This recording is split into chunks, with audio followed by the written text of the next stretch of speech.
اصحاب کہف کا قصہ اللہ رب العزت نے اسی ضمن کے اندر ذکر فرمایا ہے۔ اصحاب کہف غار والے یہ چند نوجوان تھے جو ایسے زمانے کے اندر کلمہ حق کی گواہی دے رہے تھے جس زمانے کے اندر زبان پر کلمہ حق کو لانا اور توحید کا اقرار کرنا جرم سمجھا جاتا تھا اور اس کی سزا صرف اور صرف قتل تھی۔ چنانچہ دقیانوس بادشاہ کے زمانے کے اندر ان لوگوں نے کلمے کا اقرار کیا۔ جب بادشاہ وقت کو اس کی اطلاع ملی تو ان لوگوں کو اپنے دربار کے اندر طلب کیا۔ انہم فتیۃ آمنوا بربہم وزدناہم ھدی، اللہ رب العزت نے سورہ کہف کے اندر اس کا تذکرہ فرمایا ہے۔ انہم فتیۃ آمنوا بربہم، یہ چند نوجوان تھے جو اپنے رب کے اوپر ایمان لائے اور ہم نے ان کے دلوں کو تقویت بخشی، مضبوط کر دیا۔ وزدناہم ھدی، اور ہم نے ان کو ہدایت کے اندر بڑھا دیا۔ جب یہ لوگ بادشاہ کے حضور طلب کیے گئے تو بادشاہ کے حضور اپنے اسی ایمان کا اقرار کیا اور کہا کہ ہم ایک اللہ پر ایمان لاتے ہیں اور اس کی ذات و صفات پر ایمان لاتے ہیں۔ تو بادشاہ غصے میں آ گیا، لیکن ان نوجوانوں کی نوجوانی کو دیکھ کر اس نے کہا کہ میں تمہاری نوجوانی کو دیکھ کر تمہیں کچھ سوچنے کا موقع دیتا ہوں، جاؤ تم غور و فکر کرو اور غور و فکر کر کے پھر میرے پاس آنا۔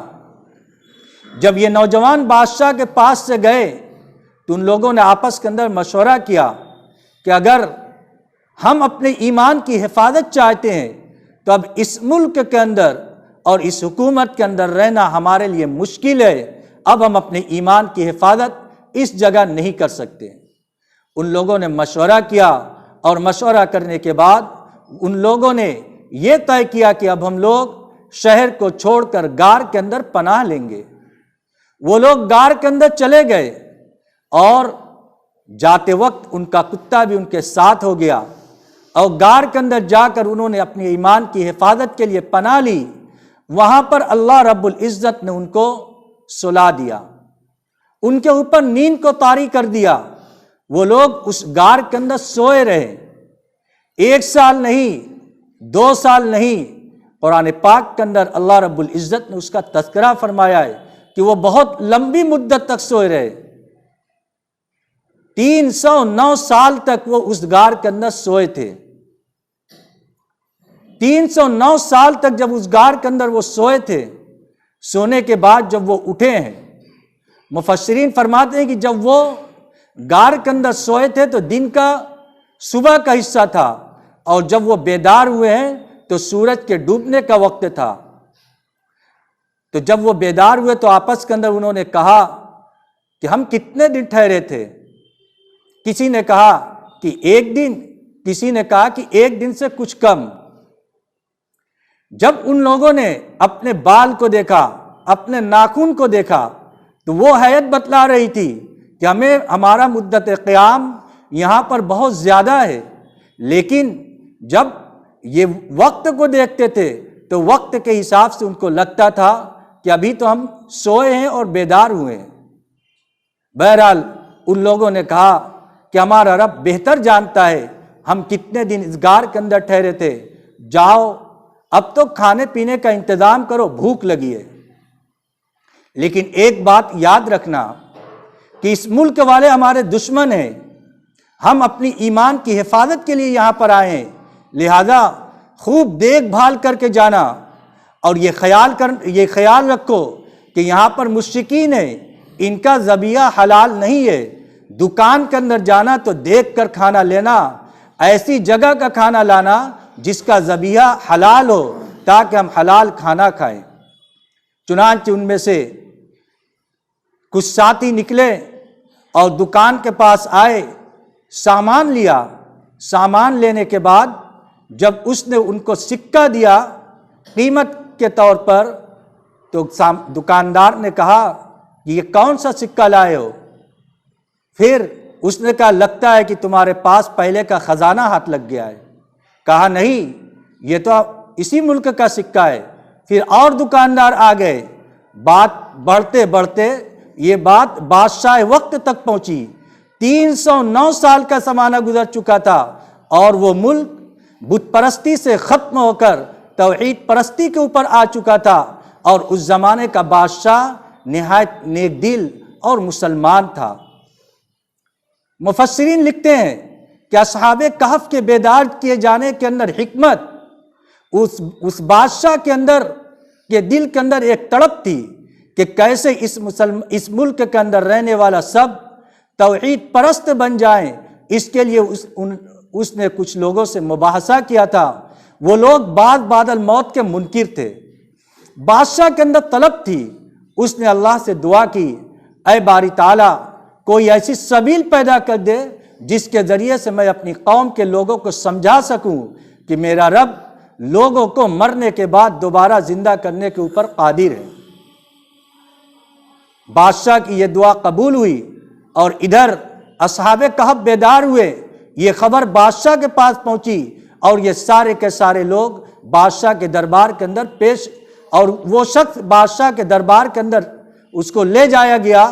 بادشاہ نے جب اپنے دربار کے اندر اس کو دیکھا تو چونکہ قرآن پاک کے اندر بھی یہ بات موجود ہے کہ رقیم یعنی تختی کے اوپر جس زمانے کے اندر غار والے یہ نوجوان غائب ہوئے تھے، تو تختی کے اوپر بادشاہ وقت دقیانوس نے ان لوگوں کے نام کو لکھوا کر شاہی خزانے کے اندر محفوظ کر رکھا تھا۔ تو اس زمانے کے بادشاہ کی نظر بھی اس تختی کے اوپر تھی۔ چنانچہ جب یہ نوجوان آیا تو اس سے دریافت کیا، دریافت کرنے کے بعد اس تختی کا نام اس کو یاد آیا، اور اس نے جب ملان کیا تو یہ وہی نوجوان تھا، اس کے ساتھیوں کی وہی کیفیت تھی۔ بادشاہ بہت خوش ہوا۔ پھر اس کے بعد کہا کہ چلو ہم سب بھی اس غار کے اندر چلتے ہیں، تمہارے ساتھیوں سے ملاقات کرتے ہیں۔ جب بادشاہ بڑی تیاری کے ساتھ اس نوجوان کو لے کر غار کے اندر جا رہا تھا تو اس نوجوان نے کہا کہ آپ لوگ باہر ہی رکے رہیے، میں ساتھیوں کو اطلاع کر دوں، کہیں ایسا نہ ہو کہ اچانک آپ لوگوں کے پہنچنے پر وہ لوگ پریشان ہو جائے، ہم ان سے یہ کہیں کہ بادشاہ وقت آئے ہیں۔ بعض مفسرین کہتے ہیں کہ وہ سارے کے سارے نوجوان یعنی اصحاب کہف غار سے باہر آئے، بادشاہ سے ملاقات کی، پھر اندر گئے۔ اللہ رب العزت نے فوراً ان کو موت دے دی۔ بعض مفسرین کہتے ہیں کہ یہ نوجوان جیسے ہی اندر گیا ساتھیوں کو خبر دینے کے لیے، اللہ رب العزت نے اس نوجوان کو بھی اور جو دوست سے ساتھی تھے ان سب کو اسی غار کے اندر موت دے دی، اور وہ سب وہاں پر ان کو دوبارہ موت آ گئی، اور اسی جگہ وہ لوگ موجود ہیں، اور ان کے غار کے اوپر مسجد بنائی گئی جو عبادت کے لیے ہے۔ چنانچہ اس زمانے کے اندر اختلاف ہوا کہ اب اس جگہ پر کیا کیا جائے۔ جو توحید پرست تھے وہ کہہ رہے تھے کہ مسجد بنائی جائے گی، اور جو دو بعد الموت کے اس وقت قائل نہیں تھے وہ یہ کہہ رہے تھے کہ یہاں پر یادگار کے طور پر کوئی چیز بنا لی جائے تاکہ لوگ یہاں پر آ کر زیارت کریں۔ بہرحال مسجد بنائی گئی، اور تفسیر سے معلوم ہوتا ہے حضرت ابن عباس رضی اللہ تعالیٰ عنہ فرماتے ہیں کہ حضرت معاویہ رضی اللہ تعالیٰ عنہ کے زمانے کے اندر جب اس ملک کو فتح کیا گیا تو حضرت معاویہ رضی اللہ تعالیٰ عنہ نے کہا کہ ہم اس جگہ پر جانا چاہتے ہیں، اس غار کے اندر، اور دیکھنا چاہتے ہیں۔ حضرت ابن عباس رضی اللہ تعالیٰ عنہ نے منع فرمایا کہ نہیں، قرآن پاک کے اندر اللہ رب العزت نے منع فرمایا، آپ اس جگہ جا نہیں سکتے۔ بہرحال کچھ لوگ گئے، اللہ رب العزت نے ایسی ہوا بھیجی کہ جس ہوا کی وجہ سے، آندھی اور طوفان کی وجہ سے وہ اس جگہ پر جا نہیں سکے۔ بہرحال یہ اصحاب کہف کا واقعہ یہ بعد الموت کے سلسلے کا ایک اہم واقعہ ہے، جس سے یہ بات ثابت ہوتی ہے کہ اللہ رب العزت جب انسانوں کو دوبارہ زندہ کرے گا تو زندہ کرنے کے بعد ہر ایک اپنے رب کی جانب چل پڑیں گے۔ یوم یقوم الناس لرب العالمین، سارے کے سارے انسان رب العالمین کے سامنے کھڑے ہوں گے۔